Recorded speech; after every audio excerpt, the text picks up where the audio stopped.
മോദി പിണറായിയെ നിയന്ത്രിക്കുന്നു എന്നാണല്ലോ ഇന്ന് പറഞ്ഞത്.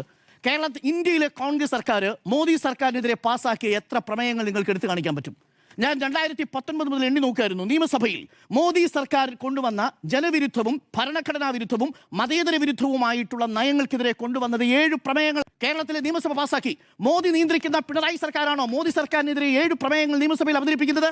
2019 പൗരത്വ നിയമ ഭേദഗതി, 2020 കേന്ദ്രത്തിന്റെ കർഷക നിയമങ്ങൾക്കെതിരെ കേരള സർക്കാർ പാസ്സാക്കിയ നിയമസഭയിലെ പ്രമേയം, 2023 യൂണിഫോം സിവിൽ കോഡിനെതിരെ, 2024 കേന്ദ്ര നയത്തിന്റെ ഞെരുക്കുന്ന സാമ്പത്തിക വ്യവസ്ഥയ്ക്കെതിരെ, 2024 ഒരു തെരഞ്ഞെടുപ്പ് ഒരു ഇലക്ഷൻ പ്രഖ്യാപനത്തിനെതിരെ, 2024 തന്നെ വയനാടിനോടുള്ള കേന്ദ്ര അവഗണനയ്ക്കെതിരെ, ഇങ്ങനെ തുടർച്ചയായി കേരളം കേന്ദ്ര സർക്കാർ പാസ്സാക്കിയ നിയമങ്ങൾക്കെതിരെ പ്രതിഷേധിച്ചു കൊണ്ടിരിക്കുമ്പോഴാണ് ഒടുവിൽ കേരളം നേറ്റിവിറ്റി സർട്ടിഫിക്കറ്റ് എന്ന പേരിൽ പൗരത്വ നിയമ ഭേദഗതിയെ മറികടക്കാൻ കേന്ദ്ര സർക്കാരിന്റെ വളരെ വിഭാഗീയമായ നിയമനിർമ്മാണത്തെ പ്രതിരോധിക്കാൻ വേണ്ടി സ്വന്തം നിയമനിർമ്മാണം നടത്തിയ ഒരു സംസ്ഥാനമാണ് കേരളം. മറ്റേത് സംസ്ഥാനം നടപ്പിലാക്കിയിട്ടുണ്ട് സാർ? മറ്റേത് സംസ്ഥാനം പാസ്സാക്കിയിട്ടുണ്ട്? മറ്റേത് കോൺഗ്രസ് ഭരിക്കുന്ന സംസ്ഥാനം പാസ്സാക്കിയിട്ടുണ്ട്?